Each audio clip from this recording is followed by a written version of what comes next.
yeah, in-game polls. So, how's it going, guys? An update just actually came out. Now, don't question me, but it is currently 5:13 in the morning for me, so might sound kind of tired when I record this. But as you guys can see by the recent update right there, Mod John C kind of tweeted about it, and he mentioned it about maybe 20 hours ago as well.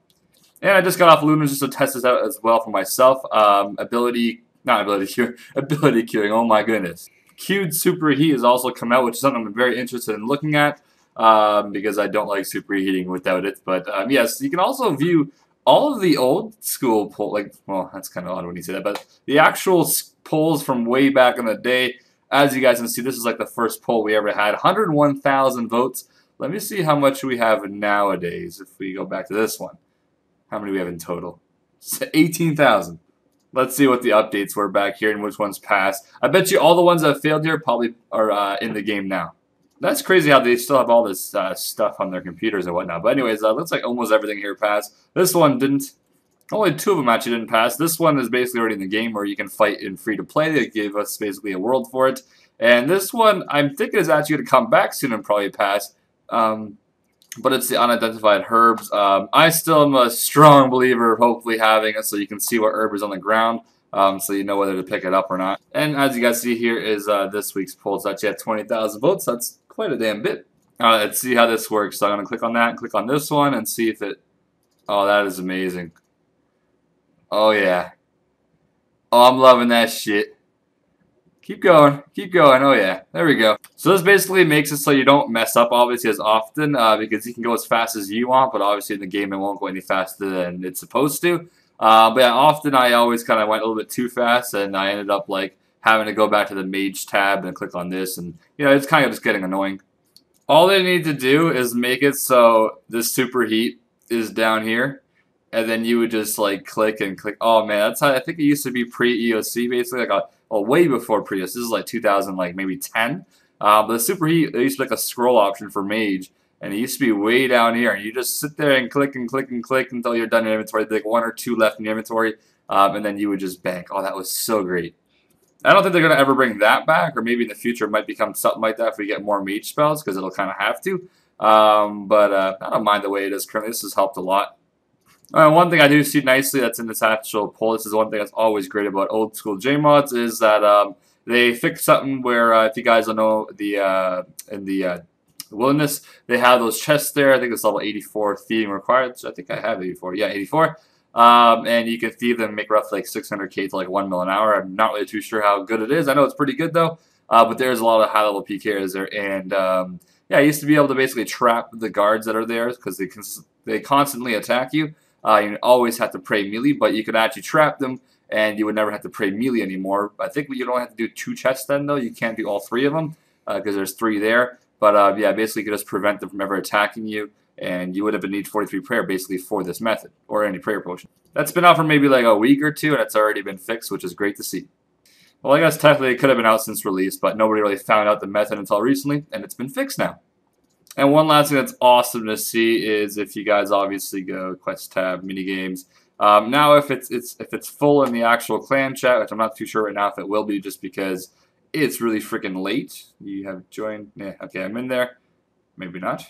Oh, I guess there isn't, like, you have to actually go to the friends chat where you click on join. But now I have that selected, and I can just simply teleport there without having to be in the clan chat. That's very nice. So yeah, obviously now you have a join option. This will put me right in the friends chat, I'm going to assume. Yeah, there we go. So it's not busy, but it's got, how many people does it have in here? Yeah, it's got 64 people. That's not that many, actually. Sometimes it's normally quite full during the day, but it is, like I said, 5 in the morning, so 5:20.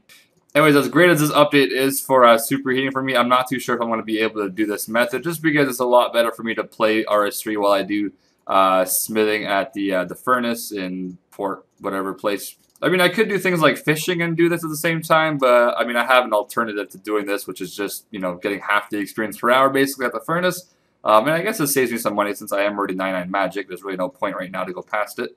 But yeah, I can definitely get used to doing this. So maybe in the future, if I ever go past 99 smithing, this will be great. But as for right now, I'd rather do like maybe agility while I'm doing fishing on RS3, just because I can, you know, agility is obviously not AFK yet. That kind of reminds me, actually, this is kind of off topic now. I'm expanding this video longer than I'm supposed to. I know, but who cares? Just have a fun talk.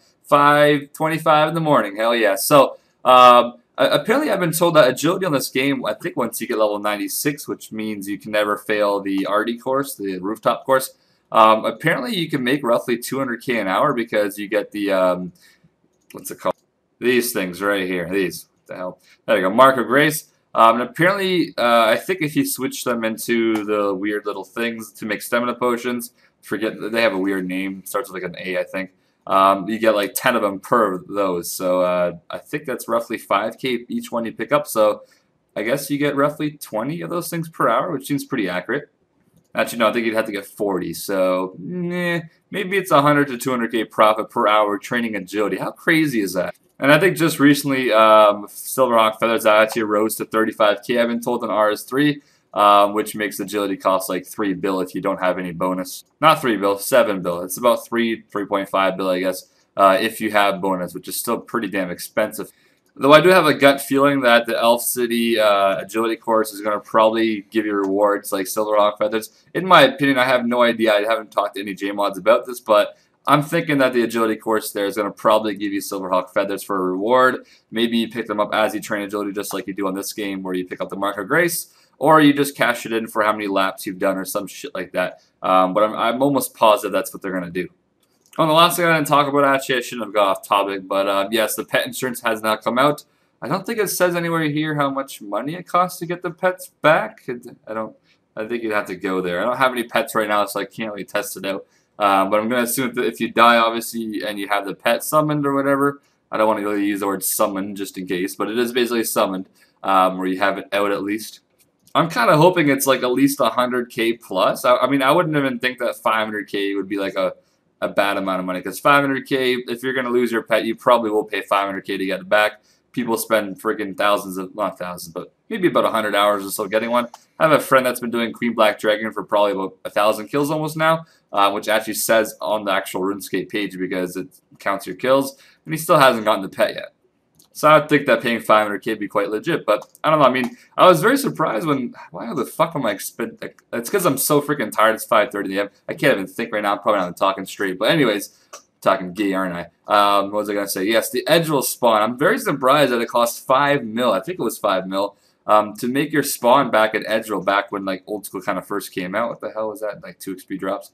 Fucking glitch in the system. But yeah, it cost like, I think it was 5 mil to go back to Edgeville, so instead of spawning in Fally, it kind of made a lot of sense for the PKers because, you know, obviously you might lose your Torso and Fire Cape and Defender. But yeah, 5 mil back then, that was hefty to get. And before, these things cost like 5 mil to get back, I'd freaking laugh. Fucking Jagex.